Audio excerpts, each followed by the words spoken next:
I am Claire Bennett, 29 years old, a software engineer. People who saw me in my white wedding dress that day probably thought I was the luckiest woman alive, about to step into the happiest moment of my life. But behind the strained smile was a wound that had never healed since my mother passed away. The father I trusted had chosen my sister over me time and time again. That morning, as I sat with my bridesmaids, my phone buzzed. A message lit up the screen. "I can't walk you down the aisle. Mel's event is more important. I'll try to make it to the reception." I read it again and again, unable to believe it. A father abandoning his daughter on her wedding day to attend a trivial party for my sister. My chest tightened. I threw the phone, and I heard myself cry out, "No. This can't be happening." I thought nothing could hurt me more. But then, with my tears still wet, my best friend Jessica nervously handed me her phone. On the screen, I saw the message Mel had sent by mistake. "Don't worry, I know how to keep Dad with me on the wedding day. I'm already working on it." My heart dropped.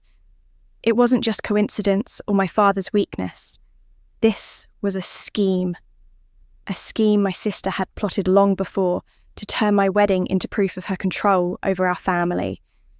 But what she never expected was that on that very day, someone unexpected would rise up and change everything. And from that moment on, I finally understood. Real family is not only about blood. I am sitting in my wedding dress. The fabric spread wide across the floor like spilled milk. The room is warm with small sounds, brushes moving through hair, whispered laughter, the light of the afternoon pressing gently at the windows. For a brief moment, everything feels calm, as if this day might unfold exactly as I dreamed. Then, my phone lights up, and in one instant, the calm is gone. I stare at the screen, my hands trembling as the words sink in. "I can't walk you down the aisle. Mel's event is too important. I'll try to make the reception." My eyes blur, but the message stays sharp enough to wound. My chest tightens, and the walls of the bridal suite press in on me. I want to believe I misread it, yet the truth sits heavy in my palm.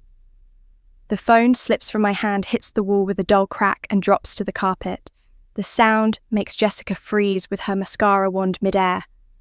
Tara's mouth falls open, the other bridesmaids stand silent. For a breathless moment, the only sound is the tick of the clock, counting down toward a ceremony I suddenly cannot picture.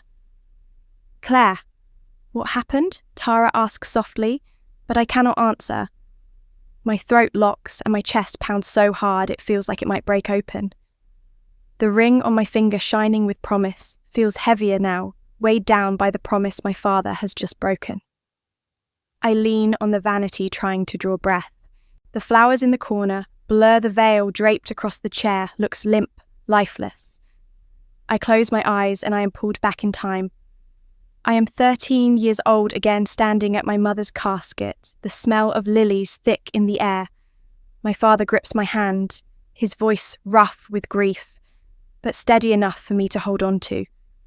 "I'll always be there for the important moments, Claire. You and I were a team now. I believed him because I needed to, because the world had already taken too much. But now, on my wedding day, those words echo like an empty room. I open my eyes, whisper into the silence. What a beautiful lie." Jessica lowers her wand. Tara takes a step, both of them ready to reach for me, but they hesitate as if they know even a touch might shatter me. I shake my head. I cannot take comfort, yet I need to face this truth first. He is not coming. The words taste bitter, but steady on my tongue. Saying them out loud makes it real heavier than the veil, heavier than the gown spread around me. I had pictured him walking me down the aisle, his arm strong beside mine, his eyes proud, and I let myself believe it would happen. But deep down, I always feared this. Mel pulls him away and he lets her. Every time. Anger rises in me, sharp and hot, mixing with grief that feels endless. My eyes burn and my chest aches, yet under the weight of pain I feel something else. A small spark defiant. I lift my chin and face the mirror. The woman staring back at me is dressed in white, ready to make vows that matter. She is also the girl who has waited too long for her father to keep his word. That girl has been disappointed again and again. I will not let her decide this day. His absence is a wound, but it will not steal my vows, my love, or the family who have truly chosen to stand with me. Ethan is still here waiting for me at the altar. The friends who fill this room are still here watching over me. My father's choice does not erase that. I straighten my shoulders, wipe the corner of my eyes, and whisper so that I can hear it clearly, "This day is still mine." The words settle inside me like a stone, solid and sure. Around me, the bridesmaids exchange glances, their faces softening as they see me steady myself. The veil is still waiting, the music will still play, the doors will still open. My father will not be there, but I will. And that is enough. I told myself those words, and they sounded steady, but almost as soon as I spoke them, the silence in the bridal suite pulled me backward through time, because this is not the first time I have had to convince myself that enough was enough. It has been the rhythm of my life, a rhythm built out of promises that never lasted. I see myself in the auditorium at MIT, the biggest day of my young life, the National Computer Science Scholarship. My name called out the lights, bright and hot on my face, the applause filling the room, and even in that moment of triumph, my eyes kept straying to the side doors because I was so sure he would be there. My father had promised he told me he would not miss it for anything. He even sent me a message that morning saying he was already on his way. I smiled as I shook hands with the dean. I looked into the crowd with hope, and I waited, but the doors stayed shut. The award felt heavy in my hands, but my heart felt hollow. I told myself there must have been some emergency, something no one could have prevented. I clung to that comfort for weeks. Until one afternoon in his office, I overheard his assistant mention that Mel had called him on the morning of my ceremony, told him that I was nervous and had asked him not to come, and he believed her. He didn't even question it. He took her word as truth, and just like that, she had stolen not only his presence, but the meaning of my day. That betrayal has never left me. It sits under my skin even now as I stand in this dress. I thought of confronting him back then, but I swallowed it, instead told myself it was easier to pretend. I was used to it, because there had already been smaller moments, each one carving its own scar. My 17th birthday comes to me now as clear as if it happened yesterday. The house was filled with the smell of cake and the sound of friends laughing, the candles glowing bright, and an extra chair set at my side, the chair I saved for him. All through the evening, I kept glancing at the door, waiting for him to walk in and take his place. He didn't. We cut the cake, we sang, we played music, and the chair stayed empty, a silent witness to another promise undone. He finally arrived hours later smiling, tired, saying there was traffic, there was work, there was always something. I nodded, pretended it was fine, because by then I had learned how to make disappointment invisible. And Mel stood close smiling as if she had been the one to keep the party together, as if his absence gave her more space to shine. That empty chair still stings more than the sweetness of the cake because it told the truth that words tried to hide. These memories come one after another, and I realize they are all part of the same pattern, the same thread running through my life. A promise made a promise, broken a daughter waiting, and a father who never arrives when it matters. The message on my phone today is not a new wound. It is another scar added to the same line. I lift my head and see Jessica and Tara watching me with soft worry, as if they can feel the weight of what is pressing down on me, even if they do not know the details. I want to tell them, I want to explain how this has never been about today alone, but the words stay inside. Instead, I admit to myself what I have hidden for too long. This has never been about one mistake. This is who he is, and this is how he has always been. My chest rises and falls, the room feels still, and I sense those old threads pulling at me. The invisible strings that tied me to hope. The strings that kept me waiting year after year, excuse after excuse. And then I feel them snapping, not with a sound anyone else can hear, but inside me the break is final. The invisible strings snap clean. I tell myself that truth as I try to steady my hands, but the silence in the room is thick, and I notice Jessica shifting by the vanity, her eyes darting toward me, and away her fingers twisting her phone as if it is too heavy to hold. "Claire," she finally says, her voice almost breaking. "There is something I should have shown you weeks ago. I wasn't sure if it would help or only hurt, but after what just happened, you need to see it." She steps closer and places her phone in my palm. My chest tightens before I even look. On the screen is a message clearly from Mel dated 3 weeks ago. "Don't worry. I know how to keep Dad to myself on wedding day. Already working on it." For a moment, the words blur. As my breath falters, then they sharpen, like glass cutting through my chest. Heat rises in me, not grief this time, but fury, so sharp I almost gasp. I whisper the words aloud as if by speaking them I can make them less real, but they only echo back stronger. I hand the phone back, but Jessica shakes her head, scrolling with trembling fingers. There is more, she says, and shows me another screen, this one from a group chat called Career Celebration. My heart pounds as I scan the messages. Friends talking about drinks at a bar, casual light, nothing like the grand promotion party my father described. Mel replies in the chat with language so inflated it borders on absurd, calling it a once-in-a-lifetime gathering, a night the whole family must support. Then I see the dates shifted again and again, 3 times moved to fall directly against changes we made to my wedding schedule. Each new clash is like another knife.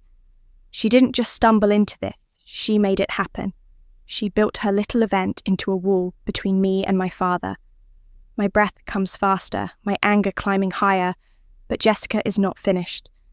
She taps one more message and the blood drains from my face as I read. Claire said, "If you pick my party, don't bother showing up at her wedding." My knees weaken, my hand tightens on the edge of the vanity to stay upright. That is not my voice. I never said those words, never even thought them. Yet they are written. They're claimed in my name, fed to my father like poison. I hear again his hesitant tone on the phone earlier, the way he said he was stuck between us as if I had forced him to choose. But now I know the truth. It was her voice he heard, not mine. Her words dressed in my skin. My chest aches, part of me wants to collapse in grief again, but something harder pushes forward. Anger, hot and steady, louder than tears. How could he believe her after everything? How could he not pause for even a second to question? And yet, I know the answer, because this is how it has always been. She speaks, he nods, and I am left standing in the empty space they create. I glance at the mirror and the woman looking back at me does not look broken, she looks furious. My voice comes low but clear. This was never about a promotion party. This is a trap, and he walked right into it. Jessica's eyes widen. Tara steps closer, her hand hovering near my shoulder, but not daring to touch. I do not crumble. I feel my grief hardening into something else, a clarity sharper than any pain.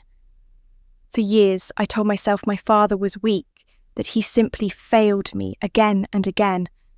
But now I see the seed beneath every absence, every empty chair, every broken promise.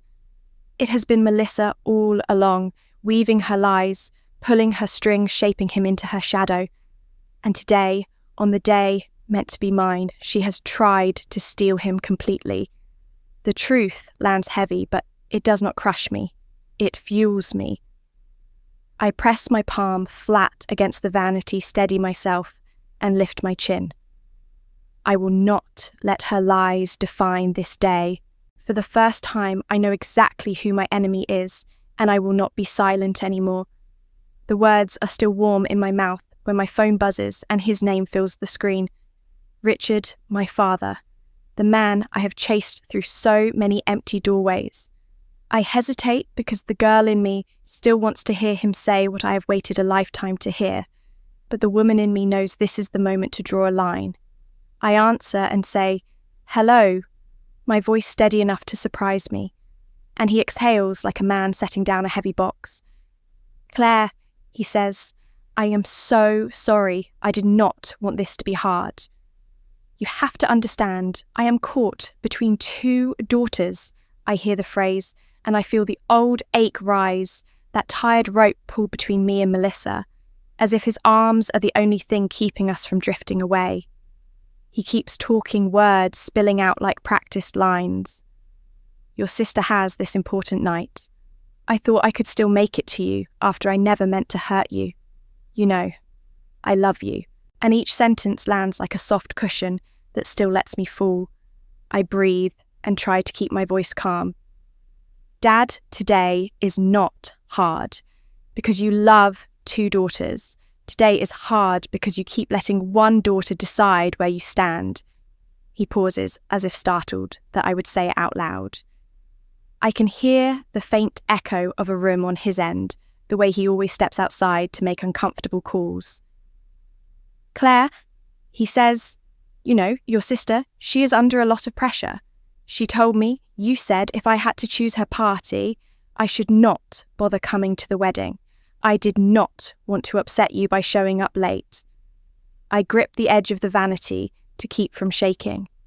The lie tastes sour, even when he repeats it. "I never said that." I say, "I never said those words to you." He says my name again, as if saying it softer will make me change my story. "Claire, I do not want to fight on your wedding day. I am asking you to see how complicated this is, and I feel it then, the old habit where I start to walk toward his comfort and away from my own truth. I catch myself and stop Dad. I say, my voice low but clear, "This is not complicated. You chose to miss my ceremony after you told me you would be there. You chose to believe my sister when she put her words in my mouth." He tries again. I am caught between two daughters. The phrase sounds smaller every time he uses it, like a shield that has been thin for years. I close my eyes and I see every empty chair he left behind the scholarship stage, the birthday table, and now the aisle that waits without him. My throat tightens and then loosens as the sentence I have carried for too long rises whole and ready. "I did not make you choose," I say, and I keep my tone even so the words do not shake you. "Did that all on your own." Silence opens between us wide and honest. I hear him inhale. I hear the faint scrape of his shoe. And in that quiet, I can feel him reaching for another excuse, another soft landing for himself that asks me to do the falling. He says, "Claire, listen," and I hear the old hook in it, the one that asks me to let him off the edge again, and I do something I have never done. I do not let the silence stretch until he finds a way to make me carry his comfort. I end the call while my hands are still steady. I put the phone face down on the vanity and I breathe, not easier, but clearer. The room does not feel bigger, but it no longer feels like it is closing on me. I am aware of Jessica and Tara at my back. Their quiet presence a kind of shelter. Neither of them speaks. They do not need to. The line has been drawn and they can feel it too. Something unclenches in my chest. A small release that says, "You finally said the thing that needed saying." Grief is still here. Love is still here. But they are no longer tangled in a knot I cannot name. I think of my father on the other end of that call. His hand against his forehead. The look he wears when the consequences finally catch up to him. And for the first time, I do not rush to make it easier. I let the weight sit where it belongs. I turn the ring once and feel the cool circle against my skin. I am still a daughter, but I am also a bride, and I am allowed to protect this day. I speak out loud, so it is real in the air. I will not chase him down the hallways of this day. If he wants to stand with me, he will have to walk toward me on his own 2 feet. My voice does not crack. It holds, and with it I hold myself. I lift my chin and meet my own eyes in the mirror for a long time. I thought I needed my father there to make this moment complete. Now, I know I needed my own voice. More. The door clicks softly, and Melanie, the planner, peeks in with careful eyes. She asks if I am ready to review the timeline again, and I nod. Because I hold on to the quiet power that came when I hung up. It is not joy yet, but it is strength. And strength is what I need to step forward. I turn to Jessica and Tara and thank them for standing close without pressing in. Then I gather my breath and say, "All right, let us keep moving." And for the first time since the message arrived, I believe those words, "we can keep moving with or without him." I was still breathing through the ache in my chest when a knock came at the door. I turned and saw Uncle Martin step in his face, a little flushed from rushing his tuxedo jacket slightly askew. His eyes went straight to me, soft but firm, and in that instant I felt the ground steady under my feet. "Claire," he said, his voice warm and certain, "I just spoke with your father. I know what he did. I know what he didn't do. I don't have the words to fix it, but I can offer you this." He cleared his throat and held out his hand. "Would you allow me the honour of walking you down the aisle?" The words hit me like sunlight breaking through clouds. For hours I had felt abandoned, but here was someone standing before me, not making excuses, not asking for time, simply choosing me. My throat tightened and my eyes filled again, but these were different tears, not only pain, but relief. "You would do that?" I asked, and he nodded without hesitation.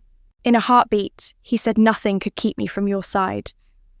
His hand was steady, and when I placed mine in his, I felt years of hurt ease just enough for hope to fit. Before I could speak, another figure appeared in the doorway. Catherine, Ethan's mother, elegant in her pale blue dress, stepped inside. Her eyes widened when she saw my tear-streaked face. "Oh, Claire," she murmured, crossing the room quickly. "Martin told me what happened. I am so sorry." She sat beside me and took my hands as if she had always belonged there. For a moment, I could not breathe, because the kindness in her eyes was something I had missed for so long. I whispered, "I do not understand why he keeps choosing her, why I am never enough." Catherine squeezed my hands, and her voice grew quiet but steady. "When I was 28, she said my father refused to attend my wedding. He did not approve of my choice. I waited until the very last moment, hoping he would walk through the door.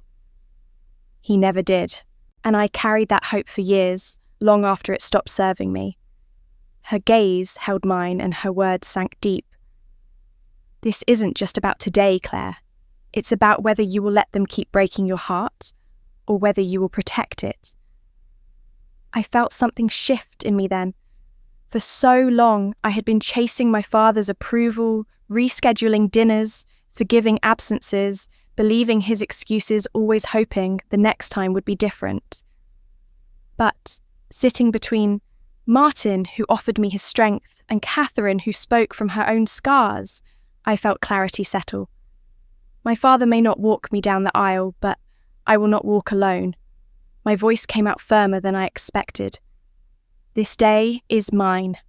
It belongs to me and to Ethan, and to the people who choose to stay. Jessica and Tara exchanged glances of relief, their shoulders loosening as if they had been holding their breath for me. Catherine smiled gently and touched my cheek. "Then let us make you ready," she said. "Let us lift you up, not weigh you down." She reached for a tissue and began to blot the tracks of tears, as if tending to her own daughter. Martin stood taller behind me, his presence like a pillar in the room. The hurt of my father's absence was still sharp, but I realized I was no longer defined by it. I had people who stepped in without being asked, people who showed up simply because love asked them to. For the first time since the text arrived that morning, I felt steadier. My heart still carried its cracks, but something stronger was filling them. Gratitude, belonging, a quiet certainty that this day could still be beautiful, not because of who failed me, but because of who chose me. I straightened my dress and met Martin's eyes. I would be honoured to walk with you, I told him, and his answering smile told me that I was not walking into this day, empty-handed. That promise is still warm in my chest. When Uncle Martin clears his throat and reaches into his pocket, he brings out a small velvet box and opens it with both hands, as if he is afraid to rush the moment inside. A strand of pearls rests like a quiet breath. He says, "These belong to your grandmother. She wore them on her wedding day and kept them for the next girl in the family who needed to feel held. I think that is you today. I cannot give you what your father should have given you, but I can give you this, and I can stand beside you." I take the pearls with careful fingers, and the weight of them feels right. Not heavy, just true. "Thank you," I whisper. He nods, and his eyes shine a little. Then he takes out a folded handkerchief, soft from years of being kept safe. There are small letters stitched in the corner. L and M and B. "Your mother gave me this. Near the end, he says she told me, someday you might need it if you want it. I would like you to carry it." I press the cloth to my cheek, and for a moment, I am a girl again, reaching for her hand. I am grateful for the way love can cross time when words cannot. I tuck the handkerchief into my bodice, and the pearls settle against my collarbone. I breathe steady now. Melanie, the planner, peeks in and asks if we can try a quick walk. The chapel is empty, the light is soft, and the aisle is ours. I nod, and Uncle Martin offers his arm. We step into the quiet space, and the stained glass sends gentle colours across the floor. I match my breath to our pace. Step, then breath, then step after the second pass. My shoulders lower after the third. I feel my feet remember the way forward. Uncle Martin squeezes my hand and says, "We will do this together if you falter." "I am here," I tell him. I know, and I do, the fear does not vanish. But it has a place to sit that is not the centre of me. We are turning back toward the doors when Melanie's headset crackles and she freezes. Her eyes find mine, and for a beat I see worry there. She asks us to hold a moment. Her fingers fly over her tablet, then her phone. She steps out to the hall. The silence that follows is sharp. I look at Uncle Martin and feel the air thin. I hear the fast tap of Melanie's shoes, and then she is back with a controlled voice that tries to sound calm. Someone has sent an email to a few vendors. She says it claims the wedding is cancelled due to unforeseen issues. The message was forwarded to me twice in the last minute. I am checking with the venue staff right now. My body goes cold and hot at once. Cancelled, the word. Rings in my head, and I fight the rush of panic that wants to sweep me off my feet. I ask who sent it. Melanie says, the address looks like the venue, but it is not exact. The name line is wrong. It was then forwarded from a personal account I do not recognise. She glances at me and adds, "I believe this is a bad joke or worse. Give me 3 minutes." She steps away again. Jessica and Tara move closer, not touching, but near Uncle Martin, turns me gently so I can face the altar. He tells me to look at where I will stand. He says, "The truth is right there. The truth is a man who loves you, waiting to take your hands. The truth is the people in this room who chose to show up. The lies can bang on the door, but they cannot come in unless we open it. I keep my eyes on the place where Ethan will be. I let the fear crest and pass. I touch the pearls as if to anchor myself. I take out the handkerchief and press it to my mouth so my breath can find its rhythm. Again, I hear Melanie's steps returning and I turn. She says it is false. The venue confirms our contract is active. Our team is in place. The staff has not sent any cancellation. We are proceeding on time. The relief that floods me almost knocks me back. I catch the edge of a pew and steady myself. Then anger sparks low and steady because I know who would try to steal even this hour from me. Melanie adds that she has flagged the sender and warned the vendors she will handle any confusion. I thank her and she squeezes my arm and says, "You just walk. I will guard the doors." I nod and swallow hard.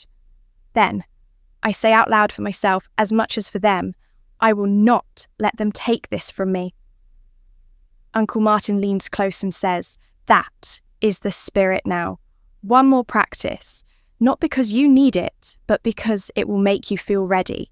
We start again. I count the steps in a soft whisper. I picture faces of the people who have chosen me. Catherine's calm eyes, Gregory's kind smile, Jessica's steady hands, Tara's quiet courage.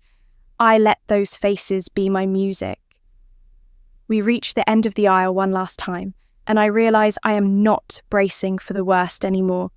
I am preparing for the life I have chosen. I touch the pearls again. I tuck the handkerchief back into its place, and when Melanie asks if I am ready to return to the suite, I say yes and mean it. The sabotage rattled me, but it did not undo me. I faltered, and then I stood back up. The day is still mine, and I will walk it with the people who show up. Those words echo inside me as I smooth my veil and take Uncle Martin's arm. The chapel doors stand closed before us, and behind them I can hear the faint rise of music strings tuning into the familiar melody that has walked so many brides to their future. My heart pounds, not with fear, but with something heavier and sweeter. When the doors open, the light floods in, and the guests rise to their feet. For a breath, I feel the weight of every eye on me, and then all of that fades because my gaze finds Ethan at the far end. His eyes are wet, his shoulders drawn tight with nerves and love, and when he sees me, his tears spill over. That sight steadies me more than any deep breath could. Uncle Martin's arm is solid beneath my hand, his step measured, and together we begin the walk.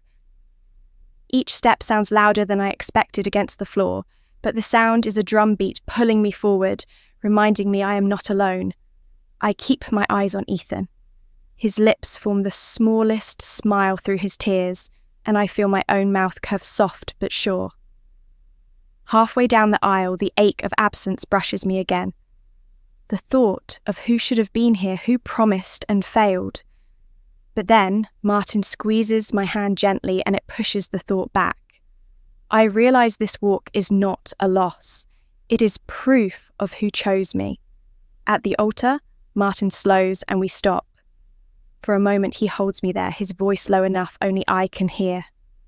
"With all the love of family I give you into this new life," he says. His words are blessing and release all at once. He takes my hand and places it firmly in Ethan's. Ethan clasps it warm and trembling, and the circle is complete. Martin steps aside, but his presence lingers like a strong shadow at my back. The officiant welcomes everyone, her voice calm and strong. She speaks of why we are here, and then her eyes meet mine as she says the line I will never forget. Some bonds are forged through blood, others through choice. Both can be equally sacred. A murmur runs through the guests, soft sounds of agreement, and I feel the truth of it fill my chest. I look at Ethan and know that my bond with him is sacred because it is chosen every single day. The ceremony flows and I hear my own voice saying vows. I wrote promises of standing in sunlight and storm, of listening, of holding, of choosing him again and again. Ethan's voice breaks when he says his, but it only makes the words stronger. We slide rings onto each other's hands, simple circles that feel heavier than they look, not as burdens but as anchors. The efficient smiles pronounces us husband and wife, and in that moment, the last of the fear slips away. Ethan leans forward, and our kiss seals everything, not just our vows, but the long climb to this very instant. The guests erupt in applause, but all I hear is the rush of his breath against mine. All I feel is the steadiness of his hands. When we turn to face the room together, I see smiles, tears faces shining with joy, and for once I do not search the crowd for the one who is missing. Instead, I feel the strength of the ones who are here. The music swells again as we walk back down the aisle now, hand in hand, husband and wife. I glance once over my shoulder at the path we walked, and I realise that aisle carried me out of shadows into light. The doors open wide and the sun outside is bright, spilling across the steps, and I know this is not just survival. This is beginning. I hold that feeling as we move into the reception hall. Ethan's hand firm in mine guests, buzzing with happiness. Glasses lifted the music, easing us from vows into laughter, and then the air shifts because the main doors open again, and my father steps in hair, a little out of place tie, askew eyes scanning the room, as if he is late to a meeting and expects it to pause for him for a beat. The chatter dips and then rises in a different key. I feel Ethan's hand tighten around mine, and I hear Uncle Martin's breath behind me. Steady and close. My father walks toward us with a hopeful half-smile that looks like an apology dressed up as charm. "Claire," he says, "traffic was brutal. The bridge was backed up." I tried calling, the words fall between us and feel thin. I am aware of 100 eyes watching the way, whispers curl at the edges of the room, and I know this is the moment he wants to turn into a reunion, the tidy story where he tried, and we all smooth it over for the sake of the day. I think of the aisle I just walked, and the man who met me there with tears in his eyes. I think of Martin's arm steady under my hand, and I choose to protect what we just began. I lift my chin and keep my voice even. Not here. Not now. His smile flickers. He glances around as if the room will help him. I can see the doubt beginning to gather in the faces near us. A few guests lean toward each other. I catch a fragment. Someone says I heard. Melissa said, "Claire did not want a scene." Another says that girl from marketing always had something to say about the bride. I do not move. I let the silence after my words do the work. My father tries again, softer. "Claire, please try to understand. I wanted to be at both. I misjudged the time. I did not want to cause trouble by arriving late to the ceremony. I took a breath and chose my boundary. Not here. Not now." I repeat it gently and watch it land. Ethan steps closer, so our shoulders touch, not to shield me, but to stand with me. Uncle Martin's hand rests on the back of my chair. Catherine moves to my other side, and her presence is quiet but unmistakable. Their closeness changes the shape of the moment. It is no longer a private apology in a crowded room. It is a line drawn in public. My father looks smaller than he did in the doorway. His eyes dart to the head table, to the dance floor, to the places where he might still fit. If I lift the line for him, I will not. I look at him, and I see the man who chose to be somewhere else. When I needed him most, I see the man who believed my sister when she put her words in my mouth, and I feel sadness rise first, then pass, leaving something steadier. Someone clears a throat behind him. 2 cousins have moved closer, and they are not smiling. One of them murmurs, "I saw pictures of Melissa at a bar this afternoon." Not a promotion party, and the whisper travels like a small current through the crowd. My father hears it. I can tell by the way his shoulders stiffen. He swallows and tries to regain the shape of a father in control. "I can explain," he says. "Let us talk." I nod once and keep my voice calm. We can talk, but not here. Not now. This day belongs to the people who showed up. I say it slowly so he can hear the weight of each word. A hush spreads, and then the music takes its place again, as if the room itself is choosing how this scene will end. Melanie the planner appears at my father's elbow, and with a polite smile offers to help him find a seat at the periphery. He hesitates, then lets her guide him, his steps small, and I feel a wave of release. Not triumph, not yet, but relief that I did not let the day pivot around him. Ethan leans toward me and whispers, "Are you all right?" I nod, because the answer is honest. I am on my way to being. Jessica and Tara slide in near the cake table. Watchful Daniel stands by a speaker with his phone in his hand, his eyes cutting to me as if to ask if I am ready for truths to be told. I shake my head a fraction. Not yet. Let the room settle. Let the joy breathe. The guests begin to talk again. The laughter returns, but beneath it, there is a new thread. People are thinking. People are remembering the things Melissa has said over the years. The small digs, the sideways comments. All those tiny stones she stacked to build a wall between me and my father. I can feel the wall starting to crack in other people's eyes. I exhale and let my body loosen into Ethan's side. Martin squeezes my shoulder and steps back. Catherine presses a napkin into my hand and says softly, "You did right. Hold your peace, the rest will come." And I know she is not telling me to be quiet. She is telling me to guard the calm we earned. We move toward the first dance, and the clink of glasses and the swirl of names called out for photos. I do not look at the doorway again. I do not scan the room for his face. When the moment is right, the truth will rise on its own. For now, I stand where I am supposed to stand with the man I chose, and the people who chose me, and I let the evening return to us. I hold on to that calm as the music settles into an easy rhythm and guests find their laughter again when Daniel edges toward me from the side of the room. His phone in his hand, his face set with the look he wears when something matters. He leans in and speaks low. "Claire, I think it is time I search his eyes and then give the smallest nod because I know what time he means." He lifts a hand to the DJ and to Melanie the planner, and within a few breaths the song fades and the lights soften. A hush rolls forward like a wave meeting shore. Melanie asks for a moment of attention with her calm voice. Daniel looks to me again, and I nod a second time. He holds out the phone and says he has something that needs to be seen and heard so this day can belong to truth. He passes the phone to Melanie. She glances at the screen and then lifts her head and reads. Her tone is steady and plain. A photo taken this afternoon shows Melissa at a bar at about 4:30, not at a formal promotion event. Murmurs spark at the edges of the room. Shoulders lean toward shoulders. Melanie scrolls and continues. Here is a thread from a group chat labelled Career Celebration.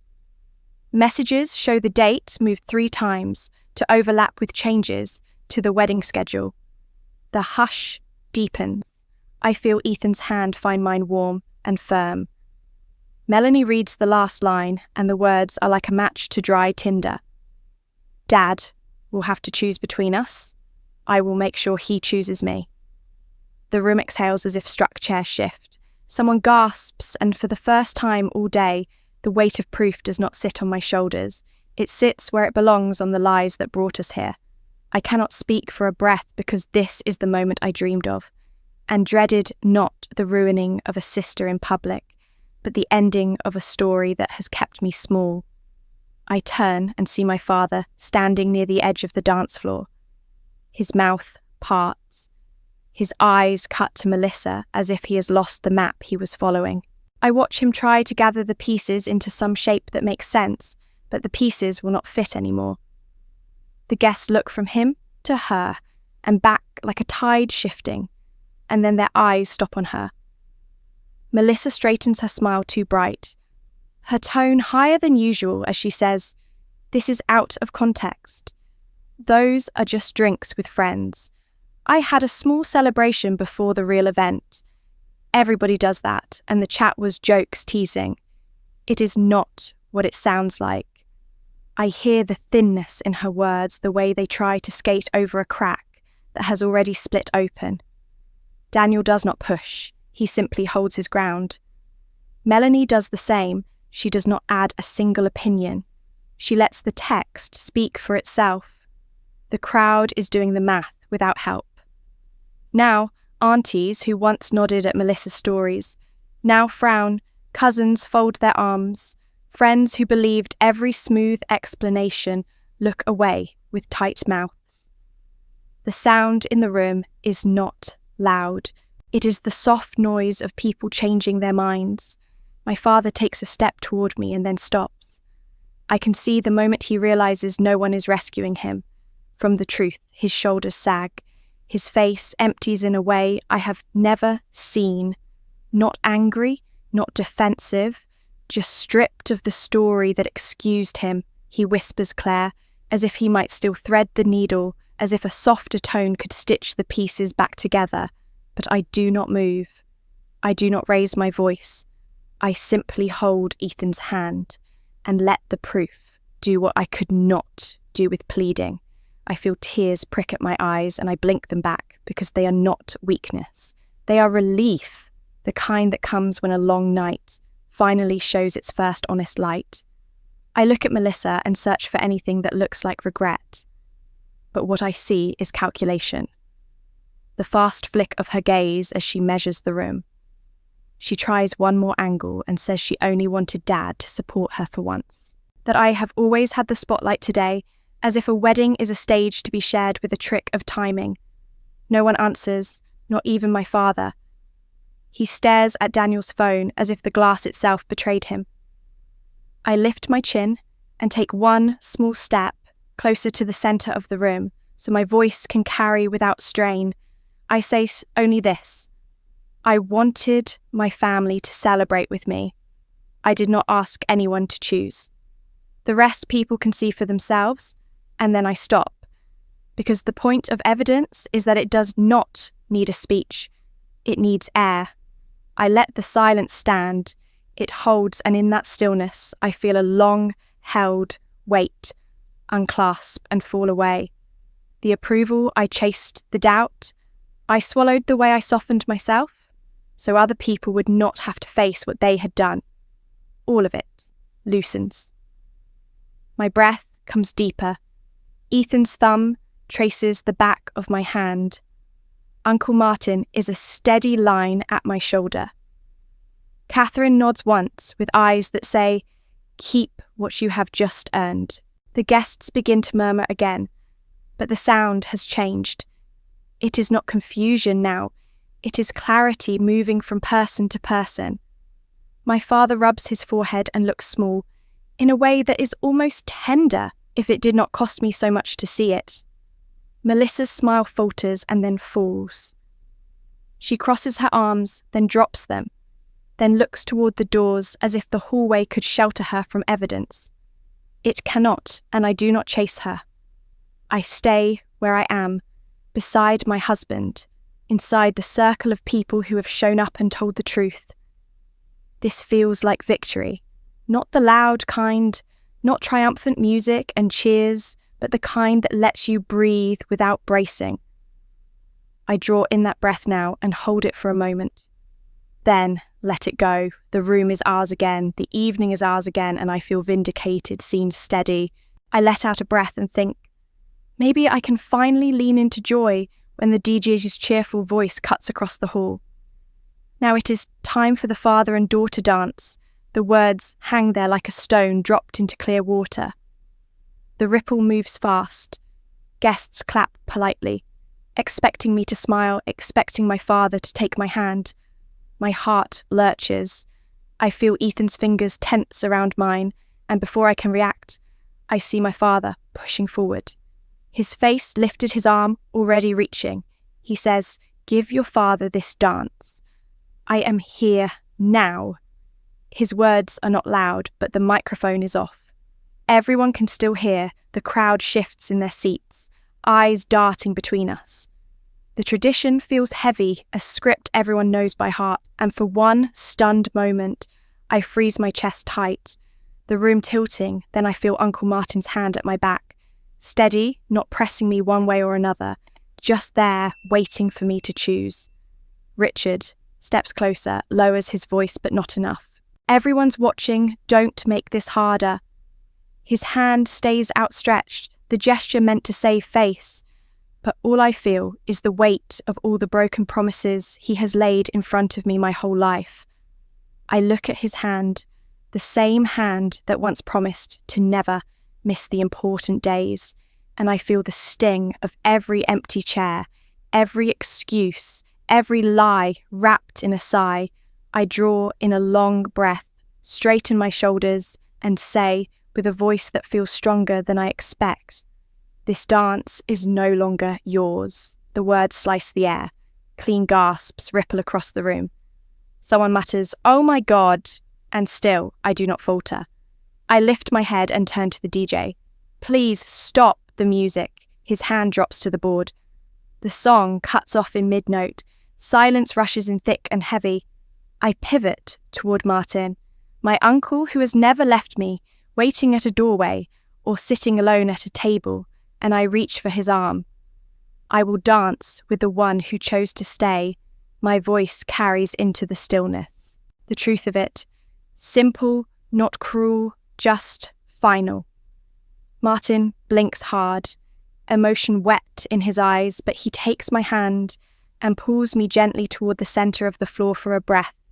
The whole room is silent, the kind of silence that tests your resolve, and then the first clap breaks it, another follows, and then applause swells around us. Not forced, not polite, but strong, as if the crowd has decided to take its side. Richard stands there, hand half raised, then lowered his face, gone slack with humiliation. I cannot look at him too long. It hurts even now, but I will not undo my choice.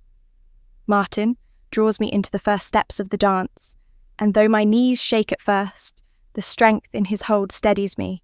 People cheer softly as we turn, and I feel heat rise to my face, part shame, part triumph, but mostly a strange kind of release. Richard moves back, swallowed by the edge of the crowd. I see him drop his gaze to the floor, his shoulders caving. He has lost the story he wanted to tell, and I know in my heart I have ended it, not with cruelty, but with clarity. Ethan watches from the side, his eyes full of pride and worry. Catherine lays a hand on his arm and whispers something that makes him nod. The applause fades into soft music again. A song chosen for me and Martin, not for tradition, but for truth.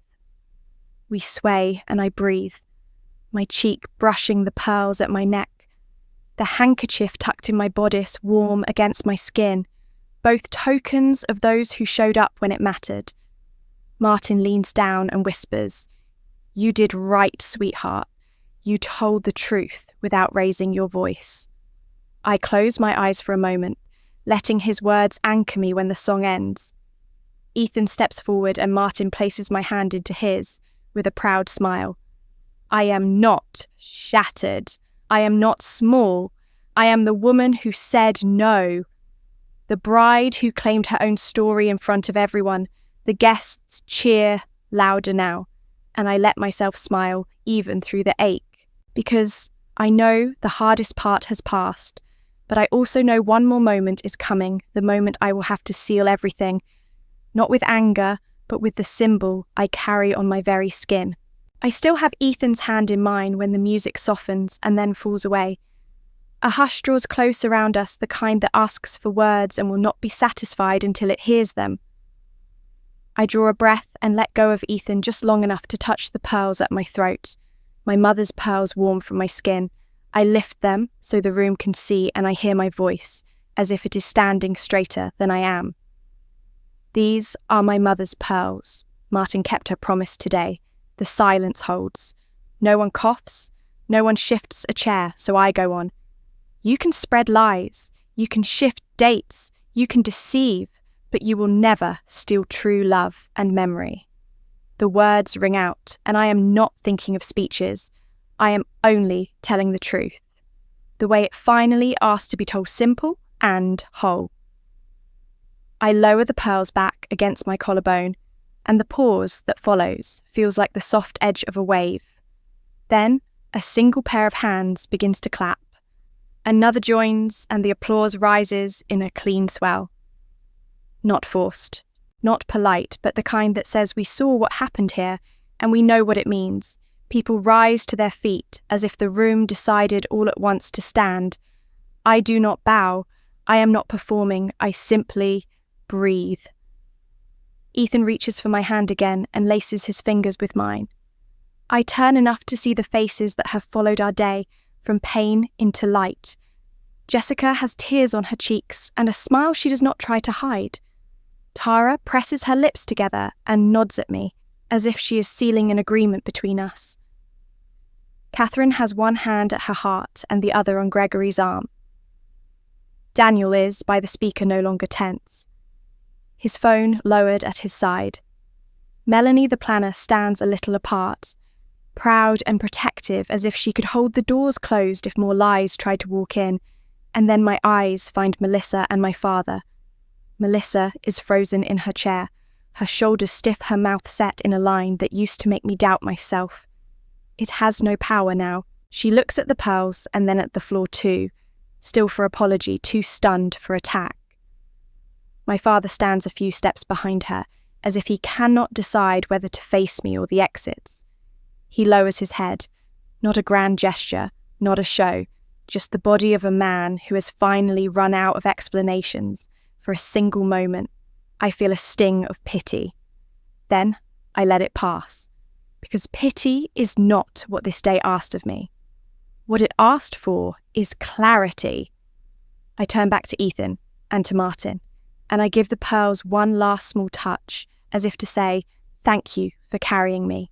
Thank you for keeping your promises, even when others did not. The applause begins to ease, and the music slips in again, a gentle return, and I feel lighter. Not because I won a fight, but because I did not let pain decide my voice. I stand taller without trying. The room looks different now. That I am not bracing for the next blow, Martin leans close and murmurs that my mother would have loved this moment, not the spectacle, but the truth wrapped in kindness. I swallow hard and manage a smile that feels real. Ethan squeezes my hand and whispers, I am proud of you, and I believe him. I am proud of me too. The day was almost stolen, and I took it back with the only things that matter. Love, memory, and the people who show up. I do not look to see if Melissa has left, or if my father has found a shadow to stand in. They are no longer the centre of the frame. I am, and the family that chose me, is. I lift my chin and nod to the band and to Melanie to let the evening move forward. The lights warm, the room exhales, and we step into the next song. I rest my hand at the place on my bodice where my mother's handkerchief lies folded. I think of the girl I was and the woman I am. I think of how far a person can travel just by deciding not to keep carrying someone else's silence. I kiss Ethan's cheek and he laughs softly a sound. I will remember, then I let the joy that has been waiting all day rise without apology. It does, and it feels like light itself, honest and steady. And as the music returns to the room, I hold Ethan's hand and let that light settle in my chest. The applause fades into a warm hum. People move back to their tables, and for a few breaths the night is simply a wedding again. Then I notice my father at the edge of the room, and Uncle Martin stepping toward him, with quiet purpose. They angle to a corner near the bar, where the music is softer. I cannot hear every word, but I see the truth pass between them. My father rubs his forehead, his shoulders slant with the kind of tired that comes from running from yourself. And I catch the low shape of his voice, admitting what the whole day has already said for him. He suspected what Melissa was doing. He saw enough pieces to know, and he stayed silent because he was afraid of the fight, because after my mother died, he leaned on Melissa until dependence felt like peace. Martin listens with his hands in his pockets, then answers with the kind of kindness that does not let a man off the hook. I know it. By the way, my father drops his gaze and nods a slow nod that looks like the first honest. Yes, the day has dragged out of him. I do not walk over, I do not rescue him. I turn back to what is mine. Melissa sits alone 2 tables away, rigid, her phone face down, eyes fixed on nothing. I remember how often I mistook her certainty for strength. Now I see it as a mask that slips the moment the room stops agreeing with her.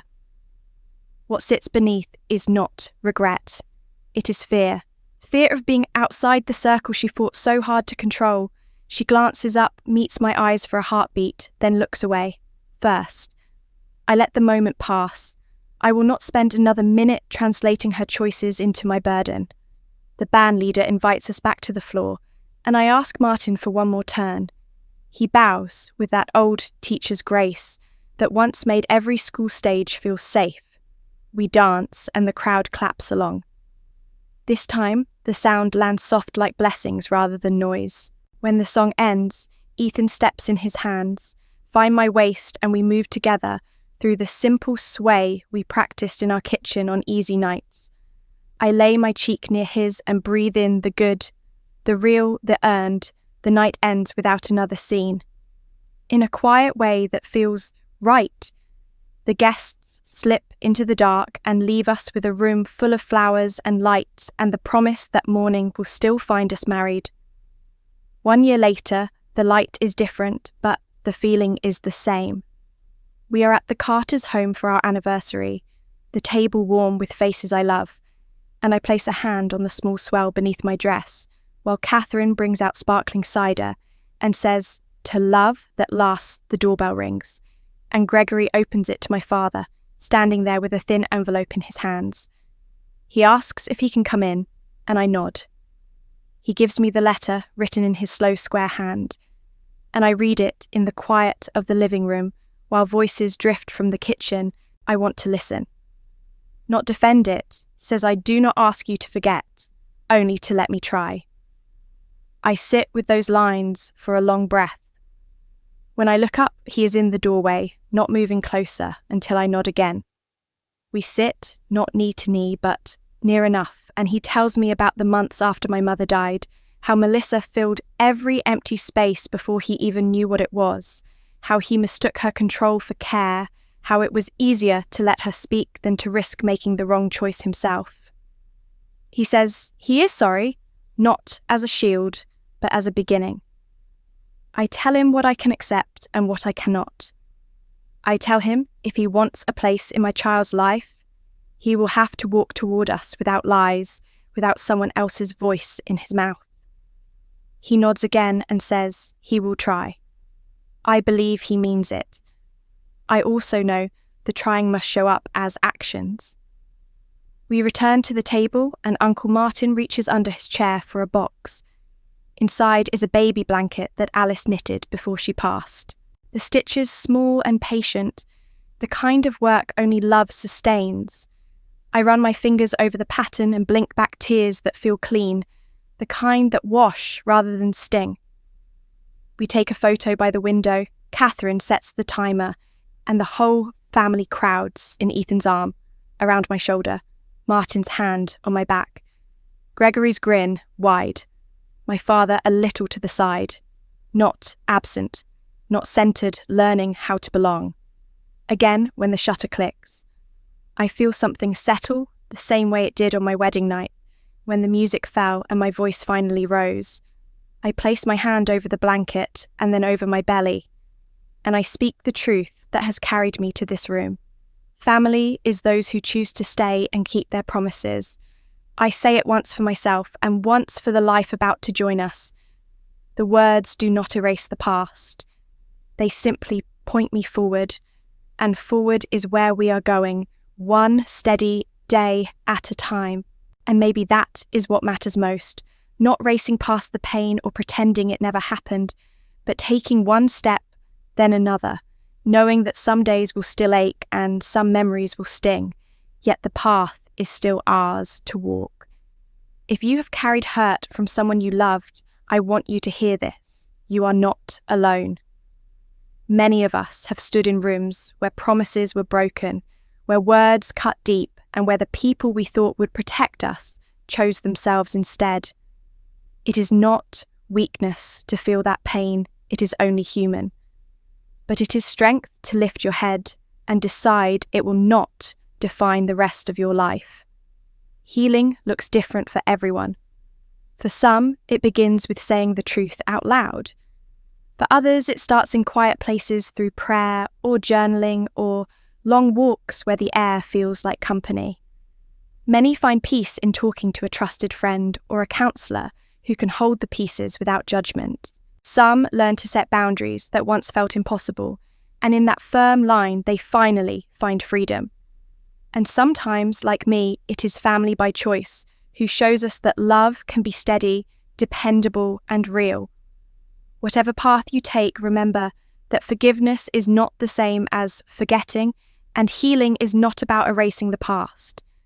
It is about carrying yourself forward without the chains of someone else's silence or lies. You deserve to know that you can build a life of warmth, of safety, of joy, no matter what has been taken from you before. Thank you for walking through this story with me, for letting me share the pain and the light. If it touched something in you, I hope you will stay with us for more stories, more voices that remind us we are never as alone as we fear. Subscribe if you would like to hear the next journey, and together we will keep finding ways to turn hurt into strength, one step at a time.